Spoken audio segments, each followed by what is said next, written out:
On May 13th, 41-year-old Darren Pigram went to work for the last time.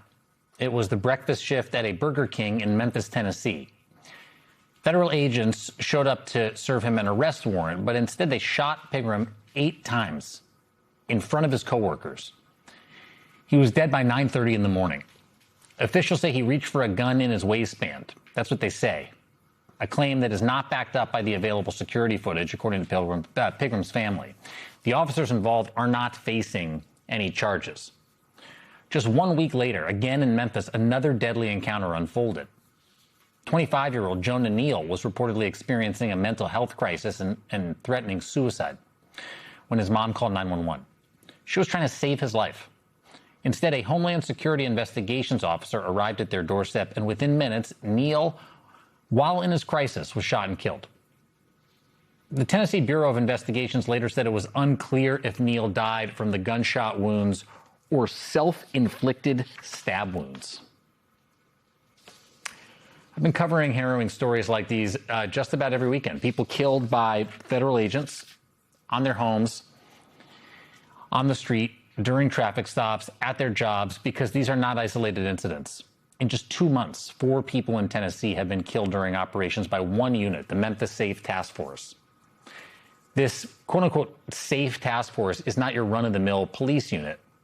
It is a massive operation made up of a hodgepodge of 2,700 local and state and federal officers, including 1,450 Tennessee National Guardsmen and hundreds of federal officers from 13 different agencies, including ICE, Homeland Security, the U.S. Marshal Service, and more. For perspective, the Memphis Police Department has 1,900 sworn officers total. President Donald Trump, with the support of Tennessee's governor, Bill Lee, established a task force through a presidential memoranda in September 2025. And since all those agents were sent to Memphis, Trump has continuously taken credit and tied it to the city's reported 43% drop in overall crime over a year. But that really needs some context here.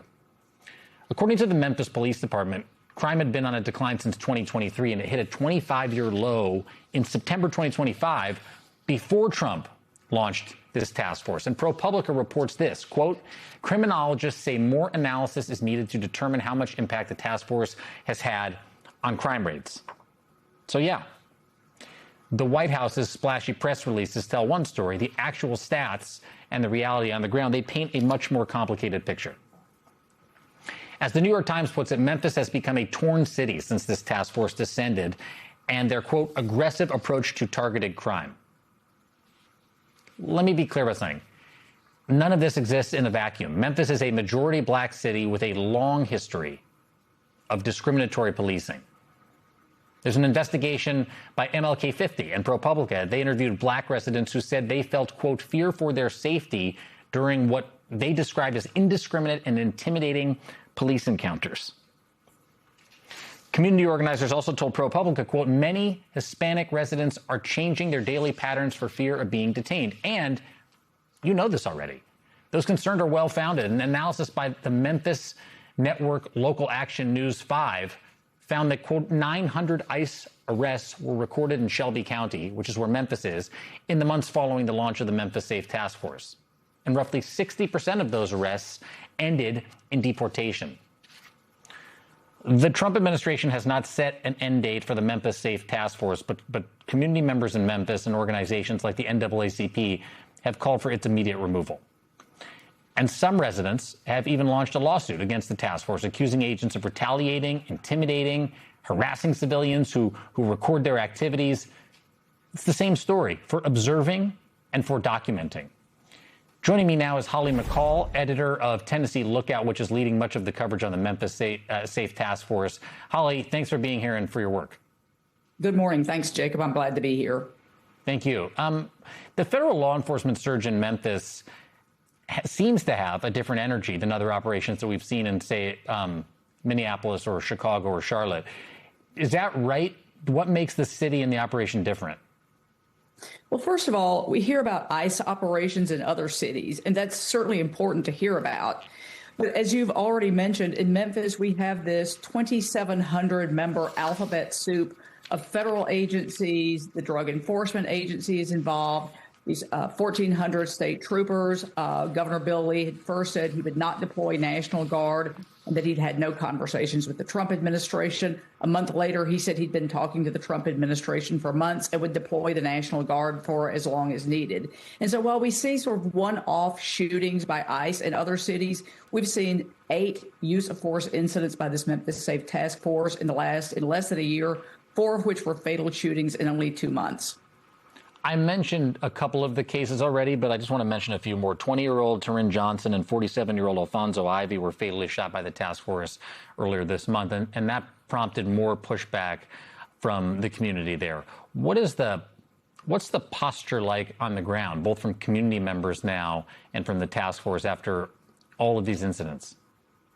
Well, you know, in the Tyron Johnson case, for instance, the federal task force said that he had a gun, and that may or may not be true because they don't wear body cameras. We've seen no video evidence. But I'd also like to point out, and this is something that people in Memphis are aware of, Tennessee is an open gun carry state, and we have lawmakers who every year in the legislature attempt to pass more laws to make it easier to get guns. And so it's certainly unfair to paint somebody as a criminal for having a gun. People in Memphis are angry, they are afraid, and frankly, they feel abandoned because state lawmakers, including most Memphis politicians, are saying nothing to speak up about this occupation of the city.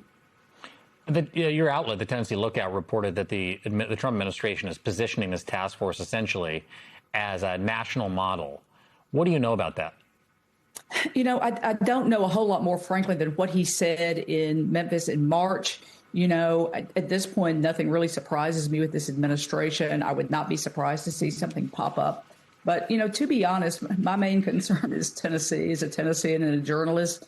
And it is personally painful to me to talk to people in Memphis, whether it's through reporting or personal conversations, people who are afraid to get in their car and drive, people who are being pulled over simply because of the color of their skin. Go ahead, sorry. I was just saying, as you mentioned, Memphis has a long history of racial discrimination.